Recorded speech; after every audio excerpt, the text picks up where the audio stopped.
Hey, hola, hola a todos, bienvenidos a este canal de Santimor. Recuerden que me pueden ver en vivo casi todos los días, no siempre, en Twitch como Santimor 1989, ¿sí? O en Kick como Santimor, sin los 4 numeritos.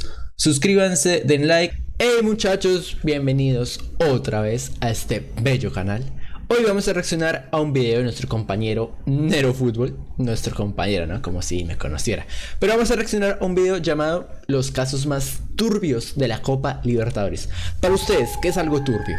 Por lo menos para mí, algo turbio debe ser algo como extraño, tirando a como raro, pero algo como cínico, ¿no? Algo como de terror. Digamos, no sé, un muerto en una cancha. No sé, algo como amenazas. Eso es turbio, ¿no? Para ustedes, ¿qué es algo turbio? Comenten. Bueno, vamos a empezar con este videito. A ver qué tal. Primero que todo dice: advertencia. Este video contiene material que puede afectar la sensibilidad de algunas personas. Se recomienda discreción. Entonces, muchachos, ya saben, si se asustan, por favor, tengan cuidado.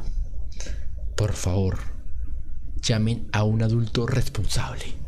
Empecemos, muchachos. Como la mayoría sabe, Colo-Colo está cumpliendo su centenario este 2020. La verdad que no sabía. Pero feliz cumpleaños, ¿eh? Tá pensando que eu sou torcedor do Corinthians? O Corinthians é minha vida. O Palmeiras, o São Paulo, enfim. Onde está o valor da vida? Onde está o valor das coisas, Renato? Bueno, eso sí es algo como de muerte, ¿no? Algo como de vidas. Para mí eso es turbio.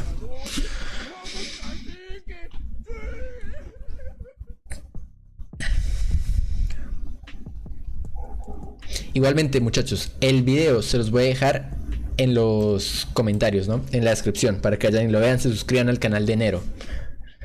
Porque gracias a él podemos reaccionar a esto, ¿no? Gracias a que él hace estos videos, podemos reaccionar a esto. Hablemos de la Copa Libertadores. La Copa Libertadores. No, parce, a mí, video que se respete que de miedo. Tiene este filtro de voz como de Loquendo. Dar muchas situaciones únicas, como noches míticas, hazañas imposibles y ese anhelo sudamericano que se resume en 3 palabras: la gloria eterna. Sin embargo, detrás de sus noches de gloria y estadios desbordados, hay una cara oculta en esta competencia esos videos con que suele ser este tono de Loquendo me da miedo. Bien escalofríos. Los hechos oscuros que apenas han salido a la luz. Por tal motivo, para no extendernos mucho más, te presento 5 historias turbias de la Copa Libertadores. Dicho esto, y sin más nada que agregar, ya saben lo que sigue después. Continuemos. La concha. Comenzamos este recorrido por lo turbio con la única historia que entre el muchas comillas, árbitro que cavó su propia tumba. Por favor, que no sea en Colombia. podría considerarse que tuvo un final relativamente feliz. La misma tiene como protagonista a un árbitro colombiano, Orlando Sánchez, Concha de la lora. tristemente célebre por haber vivido un episodio profundamente turbio durante la fase de grupos de la Copa Libertadores de 1978, en un partido entre Portuguesa de Venezuela y Cerro Porteño de Paraguay. En aquel encuentro, Bueno, no fue en Colombia, fue a un colombiano. con tensión desde el primer minuto, los locales se sintieron gravemente perjudicados por el arbitraje. El partido terminó en un caliente empate a 1, pero lo verdaderamente perturbador sucedió después del pitazo final. Una vez concluido el encuentro, la terna arbitral abandonó el estadio y se dirigió de regreso al aeropuerto internacional de Caracas, cuando fue interceptada por un grupo de hinchas no identificados. Ay, no pongan música así, Dios. Estos individuos a punta de armas los obligaron a subir a un vehículo y los secuestraron rumbo a un descampado en las afueras de la ciudad. Tras 2 horas de viaje y en medio de la oscuridad, los secuestradores pararon en un descampado y ordenaron a los árbitros descender del vehículo. Acto seguido, les entregaron una pala. No, parce, usted que lo secuestren y le hagan cavar su propia tumba. Es literalmente de alguien que está totalmente muerto de la cabeza. ¿Cómo vas a ser así de malo? La señal era tan obvia como macabra, ya que debían usarlo para cavar lo que serían sus propias tumbas. Mamita. No. Orlando sería el primero en hacerlo, mientras el resto lo miraba con terror y desesperación. Agarraron la pala. A Afortunadamente, la noticia del secuestro llegó a oídos de las autoridades. Gracias a una rápida intervención policial, los árbitros fueron localizados y rescatados con vida. Ya a salvo, la Conmebol actuó con severidad y sancionó a Portuguesa, con una multa económica y suspendió su estadio por el plazo de 1 año. Así concluyó una historia sombría pero sin víctimas fatales. Menos mal. Al menos en parte. Porque jamás se supo el paradero de los secuestradores. Hay rumores que sugieren que nunca pudieron salir con vida de la cárcel, pero hasta entonces el estado de cada uno sigue siendo de momento desconocido. ¿Qué? El 11 de abril de 2025, en el marco de la fase de grupos del Grupo F de la Copa Libertadores, durante la visita de Atlético Nacional a Internacional de Porto Alegre, en un... No, ¿por qué Colombia otra vez? Cuando sí ya van 2 cosas de Colombia. Un partido que terminó con goleada a favor del equipo brasileño, se desató un hecho violento fuera de la cancha. El suceso tuvo lugar en la madrugada en pleno barrio Ciudad y Baixa, una zona nocturna y céntrica de Porto Alegre. Curiosamente y al contrario de lo que muchos podrían llegar a imaginar, la pelea no fue entre barras rivales, sino entre integrantes de la propia hinchada colombiana. ¿Qué? La riña culminó con un joven de 27 años siendo asesinado por una puñalada. En Brasil. ¿Por qué nos matamos entre Fue nosotros? identificado posteriormente por la policía brasileña como Alejandro Lopera Zuluaga. Días después de la tragedia se reportó un segundo fallecido. Esta vez fue Víctor Manuel Velázquez, presunto autor del crimen de Alejandro. Es por esto que se presume que Víctor fue asesinado en un aparente acto de venganza. Por este segundo hecho, las autoridades detuvieron a Jefferson Hernando Pamplona, de 33 años, también colombiano, acusado de ser el ejecutor del aparente ajuste de cuentas. Aunque el fútbol aparece como telón de fondo en esta historia, lo cierto es que los crímenes no estaban relacionados con el partido en sí, sino con conflictos internos y personales dentro de la propia barra. Durante el año 2021 en Hispanoamérica, se hizo popular un meme bastante turbio, que enseñaba al famoso personaje de tiras cómicas de origen chileno llamado Condorito, acabando su vida con sus propias manos al grito de ¡Aguante Boca! ¿Qué cojones?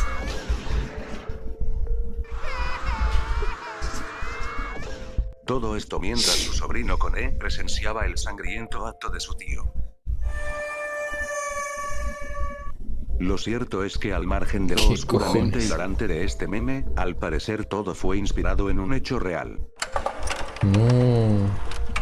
La historia transcurrió en el norte argentino, cuando un joven de 25 años de nombre Brain Chivarov, al ver que Boca quedaba eliminado de forma polémica ante Atlético Mineiro de Brasil por los octavos de final de la edición del 2021, tomó la decisión más extrema y enfermiza en frente de sus propios amigos. En vista de esto, sacó un revólver que tenía en medio de sus prendas, gritó "Aguante Boca" y sin mediar palabras se disparó en la cabeza.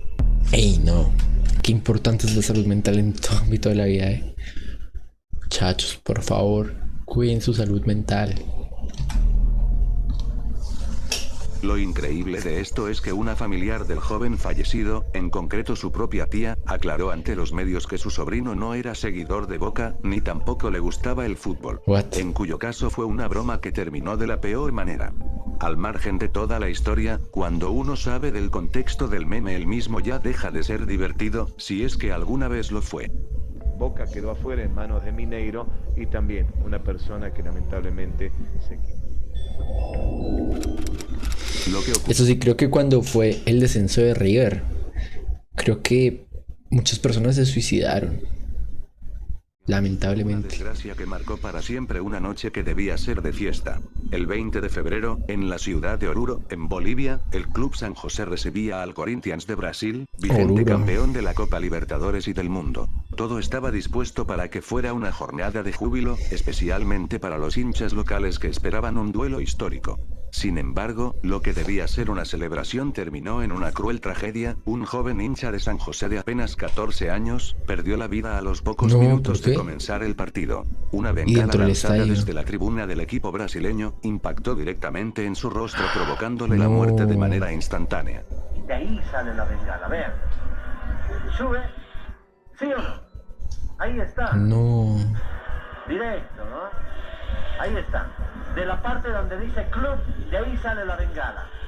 En las grabaciones posteriores se observa claramente desde qué sector del estadio salió la bengala. Días después de la tragedia, un joven de 17 años, simpatizante del Timao, se presentó como el autor del disparo. Sin embargo, al tratarse de un menor de edad fue declarado inimputable, lo que siempre levantó una fuerte ola de dudas y sospechas con respecto a su culpabilidad, y que el verdadero responsable fue otro hincha.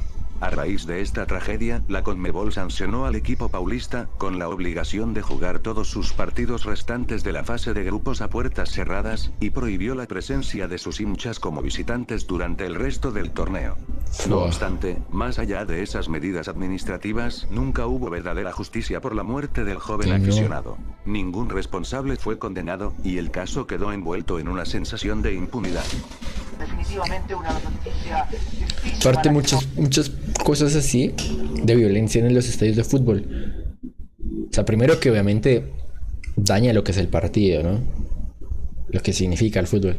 Pero después que la Conmebol como que no toma cartas en el asunto. O sea, deja, vuelve a cometer los mismos errores y vuelven a pasar estas cosas.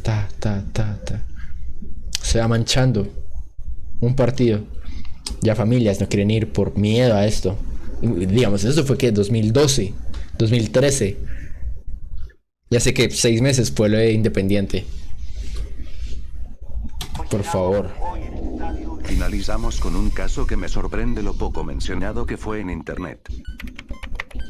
El meme maldito, what? Veamos, durante el inicio de la Copa Libertadores 2025, circulaba en las redes hispanas un video animado protagonizado por el famoso protagonista de Los Simpson, el querido Homero, pero vestido con la camiseta de Deportes Iquique, quien afirmaba haber tomado una decisión extrema para evitar el descenso: invocar a un ente místico de la cultura aymara. Para lograrlo, ofrecía a Mari, es decir, su propia hija, como tributo en un acto tan cruel como surrealista. Como era de esperar, el meme no tardó en mutar y surgió una versión alternativa, donde el mismo Homero aparecía como hincha de Colo-Colo. Hola, soy Homero, hincha de Colo-Colo. En esta adaptación, el sacrificio de Maggie no era para salvar a su equipo del descenso, sino para obtener la Copa Libertadores. Con todo esto dicho, no parece haber un gran misterio, porque la animación tenía un tono caricaturesco y absurdo, sin embargo para algunos terminó teniendo una carga simbólica bastante inquietante. Porque Colo-Colo, que iniciaba el 2025 como campeón vigente del fútbol chileno, y con plaza directa en el torneo continental, acabaría protagonizando uno de los años más oscuros de su historia. Era el año del centenario, pero en el plano local, el equipo no logró consolidarse como candidato al título, ni en el campeonato de primera ni en la Copa Nacional. Las actuaciones fueron irregulares, con una evidente falta de rumbo futbolístico, pero la crisis no se quedó solo en lo deportivo. Lo que parecía una tormenta interna, se extendió al escenario internacional de la peor manera posible. ¿Qué pasó? La noche del 10 de abril, a solo 9 días del aniversario oficial del club, el equipo albo recibía a Fortaleza en un duelo decisivo por la clasificación a octavos de final de la Copa Libertadores. Fue entonces que, horas antes del inicio del partido, varios hinchas intentaron ingresar al estadio bajo la modalidad de avalancha, es decir, accediendo sin pagar entrada en grupos organizados. En medio del caos en los accesos, una joven de 18 años y un menor de 13 fueron atropellados mortalmente por un vehículo blindado de carabineros. Dios. Pese a la magnitud de los hechos, el partido se desarrolló con normalidad, como si nada hubiese ocurrido. ¿En serio? Tal como vimos en otras tragedias futboleras. No fue hasta el minuto 66, cuando el local dominaba el encuentro, que un grupo de hinchas rompió el acrílico de la tribuna e ingresó al campo, para quejarse, aparentemente como forma de protesta por las muertes ocurridas fuera del estadio. El árbitro suspendió el partido, y días después la Conmebol aplicó duras sanciones para el local. El hecho fue tan terrible que las celebraciones por los 100 años del club fueron suspendidas por completo. El centenario, que debía ser una fiesta, se convirtió en símbolo de frustración y duelo institucional. Y sí. Para terminar, en internet, se puede encontrar comentarios de hinchas, quienes recuerdan este meme alternativo como un símbolo, casi maldito, de un año que quedará grabado como uno de los peores de la historia colocolina. Para ganar la Libertadores, ¡vamos, cacique! No sé. Ahora sí, gente, este video... Hey muchachos, suscríbanse a Nero Fútbol. Otra cosita, como Igual, pues el meme me parece medio estúpido, medio tonto. Pero... O sea, como esa vocecita de Loquendo hace que todo suene más turbio, ¿no? Ey, pero digamos lo del árbitro, si fue re heavy. ¿Se me hace usted cavar su tumba? What the fuck.